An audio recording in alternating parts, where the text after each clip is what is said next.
আসসালামু আলাইকুম। আশা করি ভালো আছেন, সুস্থ আছেন। চর্মরোগের অত্যন্ত কার্যকরী একটি ওষুধ মেডিসিন নিয়ে আজকে আলোচনা করব, আর সেটা হচ্ছে ডার্মাসিম।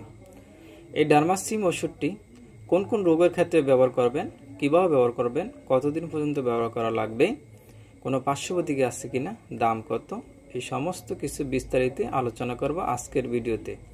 দর্শক, যারা স্বাস্থ্যমূলক ভিডিও পেতে চান তারা অবশ্যই আমার চ্যানেলটি সাবস্ক্রাইব করবেন স্বাস্থ্যমূলক ভিডিও পাওয়ার জন্য। আসুন মূল আলোচনায়। ডার্মাসিন লোশনটি এর গ্রুপ নেম হলো ক্লোট্রিমাজল 1% সলিউশন। এর বাজার মূল্য বর্তমানে 85 টাকা।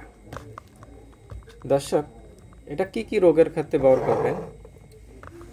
এটা সমস্ত রকমের দাউদের ক্ষেত্রে ব্যবহার করা যায়। প্রথমত এই জিনিসটাকে মনে রাখবেন। আর বিশেষ করে যে জিনিসের মধ্যে আপনি এটা আমি সাজেস্ট করব সেটা হলো, আপনার পায়ের মধ্যে যদি নখকুনি হয় তাহলে এই ডার্মাসিন লোশনটি প্রতিদিন 2 থেকে 3 বার ব্যবহার করবেন। এভাবে 1 মাস ব্যবহার করবেন। আর আপনার নখের মধ্যে যদি ফাঙ্গাল বা দাউদ হয় এবং নখটা মরে যাওয়ার সম্ভাবনা আছে, দেখা যাচ্ছে যেটা নখটা মরে যাচ্ছে, সেক্ষেত্রেও আপনি প্রতিদিন 2 থেকে 3 বার ব্যবহার করবেন 1 মাস পর্যন্ত। তবে যাদের নখের মধ্যে দাউদ এবং নখটা মরে যাচ্ছে, যদি এরকমই হয়, তারা অবশ্যই এটার পাশাপাশি একটা ওষুধও খাবেন। ঠিক আছে? ওষুধটির নাম আমি বলে দিচ্ছি, সেটা হলো কোনাজ 50 পাওয়ার। যদি এই কোম্পানির ওষুধ যদি না পান, সেক্ষেত্রে আপনারা কমেন্ট করতে পারবেন। আমরা এর অল্টারনেটিভ কোন ওষুধটি পাওয়া যায় আমি কমেন্টে বলে দেব ইনশাল্লাহ। আর ওষুধটি খেতে হবে একটানা 6 মাস, কারণ নখের চিকিৎসা দীর্ঘস্থায়ী করতে হয়, না হলে নখ মরে যায়, পুরোপুরি ভালো হয় না।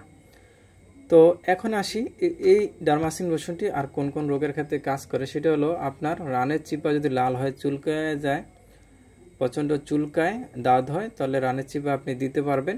মহিলাদের প্রস্রাবের জায়গাত অথবা পুরুষ লিঙ্গের মধ্যে যদি দাউদ বা ছত্রাক দ্বারা আক্রান্ত হয়, তাহলে এটা ব্যবহার করতে পারবে। নিয়ম 2 থেকে 3 বার 1 মাস। এছাড়া কারো বগলের নিচে যদি দাউদ হয়, লাল হয়ে যায়, তারাও কিন্তু এই ডার্মাসিন লোশনটি ব্যবহার করতে পারবেন। নিয়ম একটাই, 2 থেকে 3 বার 1 মাস পর্যন্ত। আর অবশ্যই আপনারা যখন এটা ব্যবহার করবেন, ব্যবহারের পরে হাত ভালো মতো সাবান দিয়ে ধুয়ে নেবেন। আর এটার পার্শ্বপ্রতিক্রিয়া ততটা নেই। এটা খুব সুশোচনীয় একটি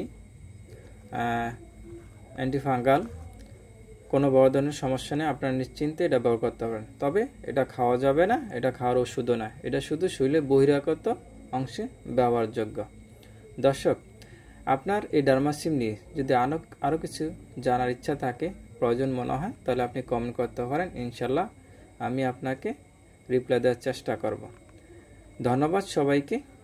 আজ এই পর্যন্তই। আল্লাহ হাফেজ।